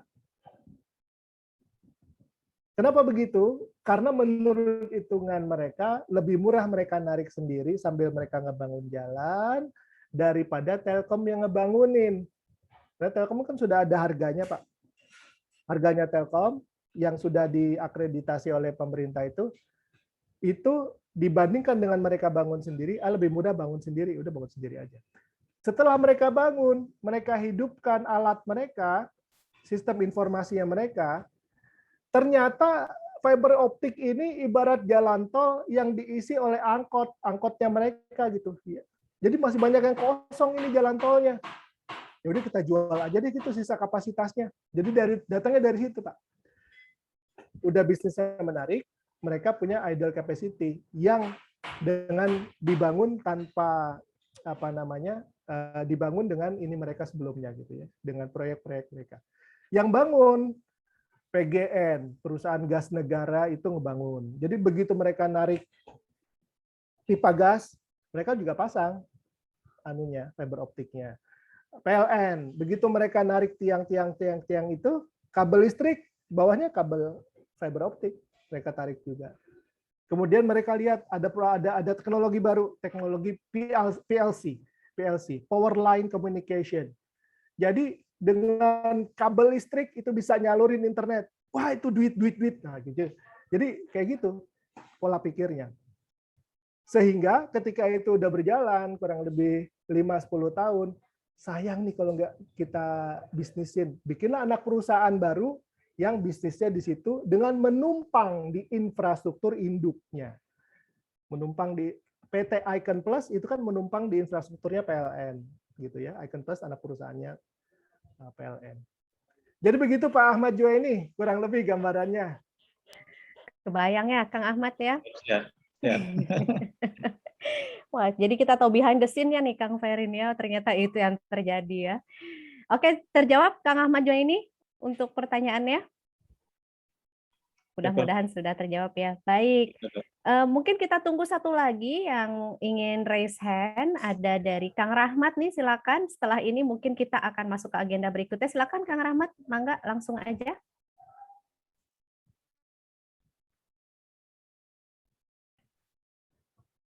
Silakan, Kang Rahmat yang sudah raise hand. Bisa memberikan pertanyaannya. Nah, terima kasih. Mohon maaf, sinyal kurang bagus sehingga nggak pakai video. Oke, nggak apa-apa, monggo. Saya ingin gambaran saja. Kan Telkom ini ditunjuk menjadi koordinator transformasi digital di BUMN kalau nggak salah ya Pak Ferry ya. Iya.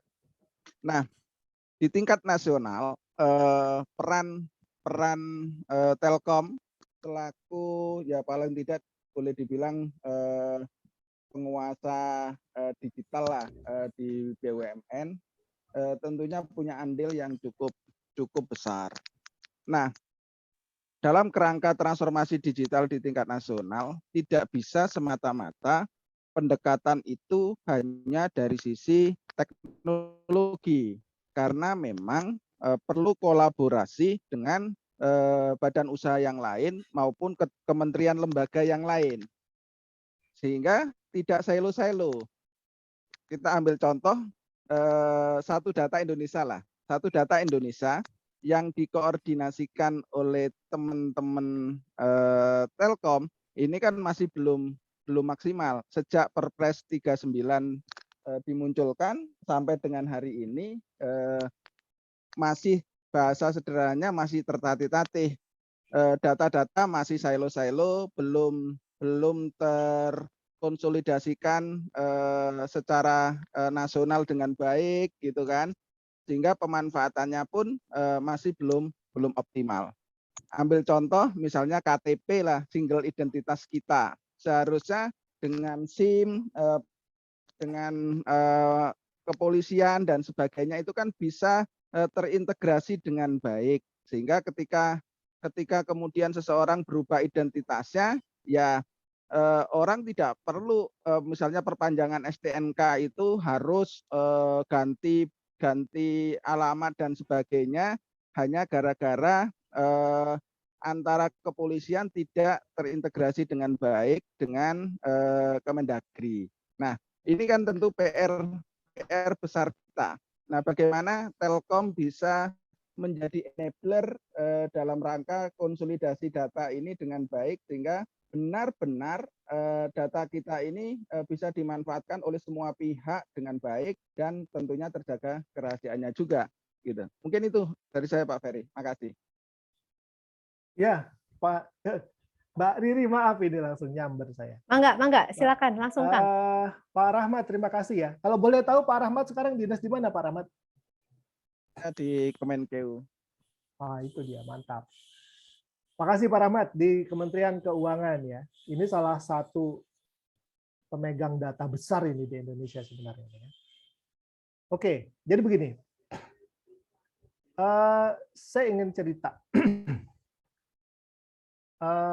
Akhir tahun kemarin, awal tahun ini, saya didatangi oleh seorang Jenderal Bintang 1 yang bersama dengan timnya dari Wantanas, Dewan Ketahanan Nasional.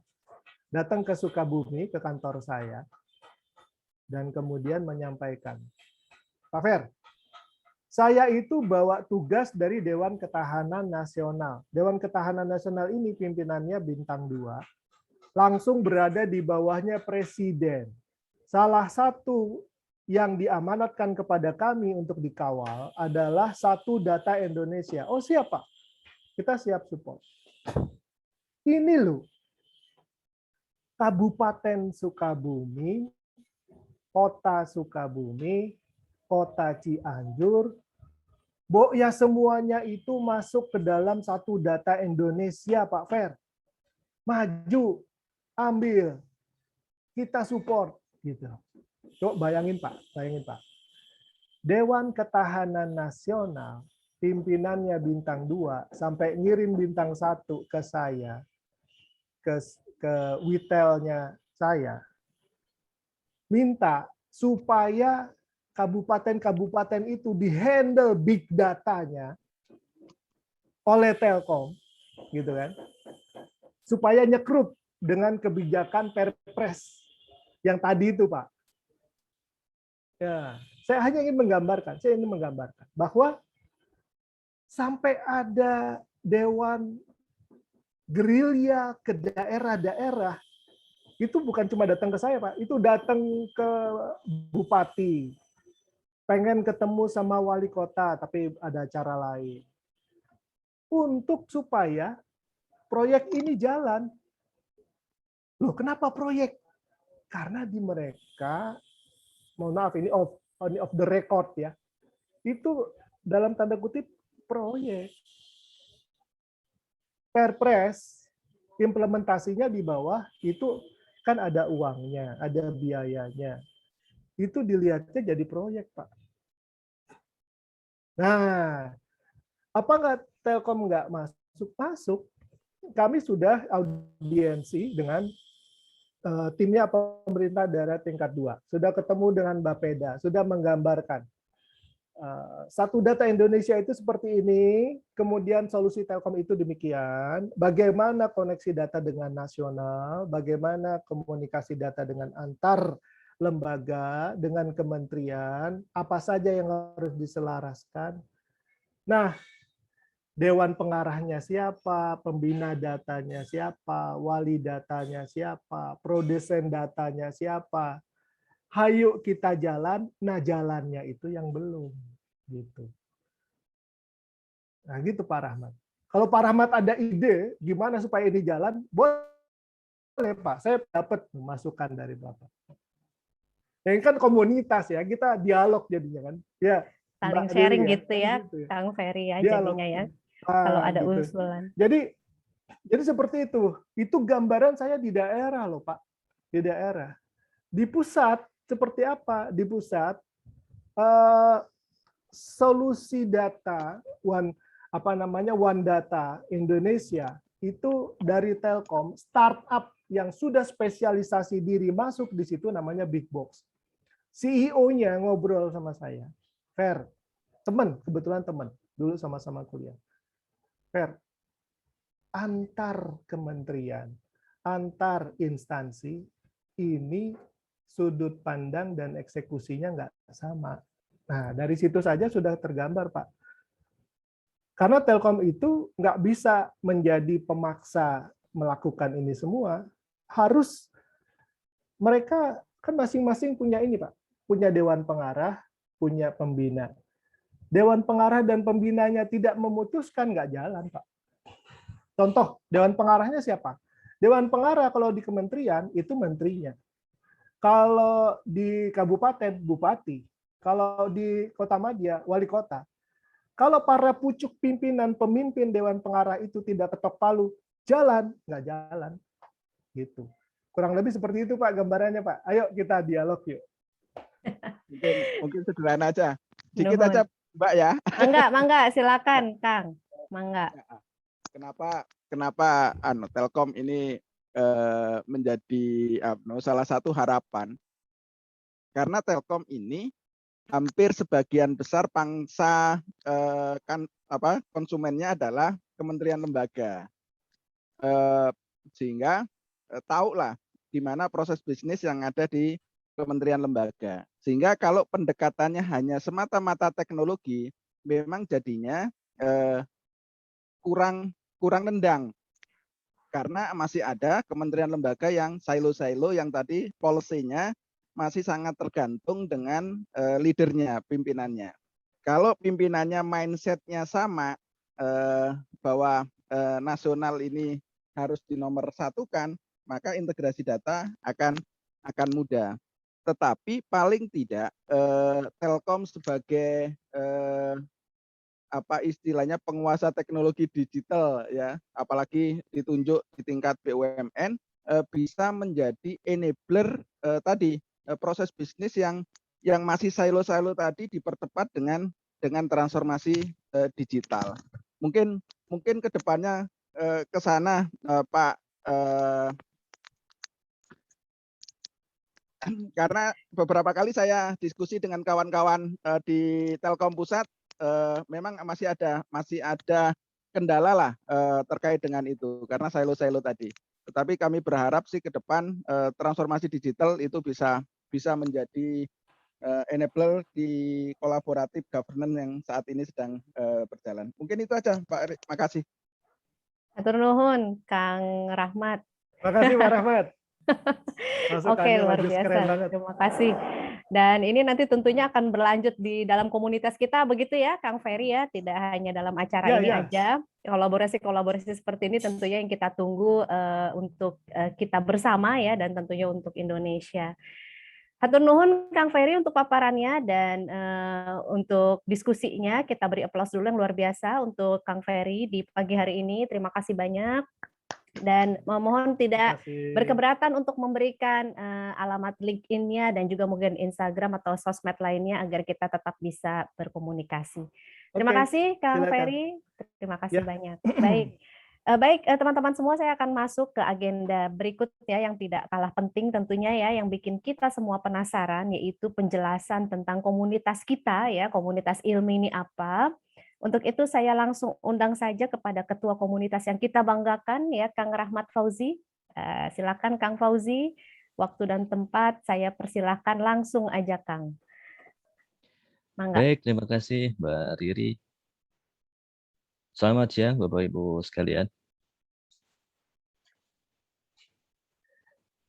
Saya mohon izin waktu sekitar 3 sampai 5 menit ya untuk menyampaikan resume dari apa yang kita ke depan akan rencanakan ini sebagai komunitas yang memiliki manfaat ya bagi kemajuan Republik kita ini ya, kemajuan negeri ini. Kita tadi dalam diskusi sepagi ini sudah mendapatkan insight ya dari sisi Binar Akademi itu memiliki visi digital yang luar biasa ya, menargetkan 10 juta talents digital kalau nggak salah ya, sampai dengan 2030 itu adalah bentuk kontribusi yang luar biasa. Kemudian di sesi yang kedua juga ada Kang Ferry ya, yang juga memberikan insight dari sisi salah satu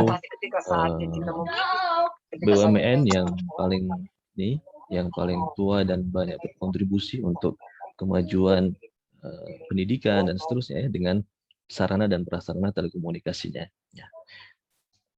Komunitas ini bermula dari rangkaian kegiatan ya. Kita mengadakan diskusi, kemudian pelatihan dan seterusnya yang dalam keberjalanannya kita akhirnya menyadari bahwa tidak hanya aplikasi, tidak hanya data yang masih silo, namun ternyata potensi kita ini juga masih silo-silo gitu ya, dengan segenap pengalaman ya, pengetahuan kita itu ternyata ketika terhubung ya, ketika saling terkoneksi itu bisa menghasilkan gagasan baru, bisa menghasilkan ide baru ya. Apalagi ditambah sebelumnya kita juga sempat ada materi seputar agile mindset ya, digital mindset dan seterusnya.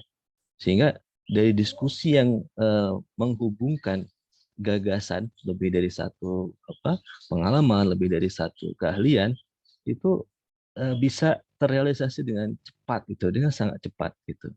Dan bisa kita bayangkan bersama ya, jika semakin banyak ini para praktisi, para ahli ya, maupun dari berbagai institusi tadi itu bisa saling berinteraksi ya, berkomunikasi seperti ini, tentu silo-silo tadi bisa kita bisa kita kelola ya, bisa kita rajut, bisa kita hubungkan sehingga semakin banyak hal positif ya yang minimal bisa memberikan manfaat bagi kita, institusi kita, dan harapan ke depannya tentu bagi negeri kita. Jadi secara program kita sementara ini ya kami dari tim fasilitator untuk kegiatan ini maupun inisiator komunitas ya merencanakan ada program yang sifatnya rutin ya seperti webinar ya atau sharing session gitu. Dan tentu ke depan kami berharap ya partisipasi dari Bapak Ibu sekalian untuk bisa berbagi gitu ya. Nanti kami akan coba fasilitasi mengenai mungkin ketika ada 2 atau lebih calon narasumber, kami bisa coba sinkronkan ya supaya topiknya itu saling relate gitu ya. Nah, itu yang nanti akan menjadi salah satu kegiatan utama kita ke depan gitu. Nah, harapannya dengan kita berhimpun di sini ini kita networking kita itu terjalin ya. Kemudian bagi yang mungkin punya keahlian di sisi A namun kurang di sisi B, sedangkan di member yang lain itu punya kelebihan di sisi B namun kurang di sisi A misalkan, nah itu bisa saling melengkapi ya. Kita melakukan link and match ya melalui komunitas ini. Kemudian harapan yang lain melalui forum ini, kami juga ingin agar semakin banyak ya di antara para profesional ya, birokrasi di BUMN dan seterusnya itu memiliki karakter transformatif ya, inovatif, agile dan seterusnya itu kami sangat berharap seperti itu. Jadi Bapak Ibu ketika sudah tergabung di sini jangan sungkan ya untuk berinisiatif untuk berbagi atau mengusulkan sesuatu untuk improvement. Kemudian yang kedua juga dipersilakan ya untuk mengajak rekan-rekan yang lain apabila ada yang mungkin menurut Bapak Ibu itu cocok ya untuk bergabung di komunitas kita ya. Jadi memang tidak dibuka seluas-luasnya namun berdasarkan rekomendasi dari Bapak Ibu sekalian. Yaitu semua agar ada kesamaan frekuensi gitu ya di antara kita ya. Jadi silakan kita ingin ya bersama-sama dengan komponen bangsa yang lain itu bisa berkontribusi untuk kemajuan Republik Indonesia ini di masa mendatang. Saya kira itu Mbak Riri sebagai perkenalan mengenai komunitas kita. Terima kasih. Assalamualaikum warahmatullahi wabarakatuh. Waalaikumsalam warahmatullahi wabarakatuh. Hatur nuhun pisan Kang Fauzi untuk perkenalannya tentang komunitas ilmi. Baik teman-teman semua, kita sudah berada di penghujung acara karena saat ini pun juga sudah lewat dari jam 12 di Indonesia Tengah dan sudah lewat dari jam 1 siang di Indonesia Timur. Tentunya teman-teman juga memiliki agenda lainnya ya di weekend hari ini. Dan saya ingin sekali lagi mengucapkan terima kasih kepada kedua pembicara, walaupun Mbak Deta sudah tidak ada di sini ya.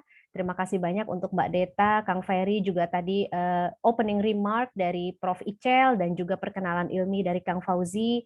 Juga terima kasih banyak buat teman-teman semua dari komunitas ilmi yang sudah bergabung. Jangan lupa kalau begitu bergabung ke Telegram, karena di situ juga menjadi salah satu sarana komunikasi kita. Dan teman-teman semua juga ditunggu kontribusinya, sharingnya, bahkan tadi kalau Kang Fauzi bilang boleh mengusulkan diri begitu ya Kang Fauzi ya untuk berbagi keahlian, berbagi pengalaman, karena kita mau sama-sama belajar di komunitas kita. Di chat box tadi ada beberapa pertanyaan yang mungkin belum sempat terjawab, bisa kita lanjutkan diskusinya nanti di Telegram begitu Kang Fauzi ya. Mudah-mudahan nanti dari para expert, dari para ahli juga bisa terus lanjut menjawab dan berdiskusi lebih lanjut. Untuk materi, materials dari both speakers, dari Mbak Deta dan dari Kang Ferry, insya Allah akan di-upload nanti di Telegram, jadi tolong dicek Telegramnya, dan teman-teman semua bisa mendapatkan akses untuk materi dari Telegram Komunitas Ilmi. Saya dari sebagai perwakilan hari ini ya, sebagai host juga pagi ini mengucapkan terima kasih banyak untuk partisipasi Bapak dan Ibu semua. Mohon maaf apabila ada kekurangan dalam pelaksanaan acara ini ya, dan kita tentunya terus lanjut berdiskusi, berinteraksi dan saling sharing melalui platform-platform yang akan kita gunakan untuk komunitas ilmu kita. Terima kasih banyak untuk semuanya. Saya akhiri acara kita dengan selamat siang. Assalamualaikum warahmatullahi wabarakatuh. Terima kasih. Saya kembalikan ke Kang Yusuf yang tadi sudah membuka di awal. Kang Yusuf. Waalaikumsalam warahmatullahi wabarakatuh. Dibalikin lagi, kira langsung itu sama Bu Riri. Ya udah. Oke, terima kasih Bapak Ibu. Nanti untuk sertifikat kita akan kirimkan langsung ke email ya, sesuai dengan absensi. Makanya nanti absensinya mohon diisi untuk bisa kita kirimkan. Nanti setiap kegiatan ada e-sertifikatnya seperti itu. Dan teman-teman yang belum sempat gabung, nanti insya Allah kita akan adakan lagi sesi selanjutnya, pertemuan selanjutnya dia gabung ke grup Telegram. Begitu saja. Cukup sekian, kita akhiri pertemuan hari ini. Selamat siang. Assalamualaikum warahmatullahi wabarakatuh. Waalaikumsalam warahmatullahi wabarakatuh. Terima kasih Bapak dan Ibu semua. Sampai jumpa lagi. Terima kasih Ibu. Assalamualaikum. Salam. Waalaikumsalam warahmatullahi wabarakatuh.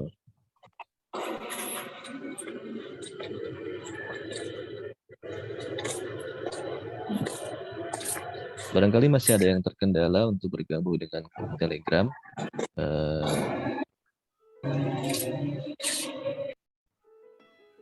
Mohon menghubungi kami ya, Pak Ibu. Terima kasih. Terima kasih live ya. Silakan Pak, silakan.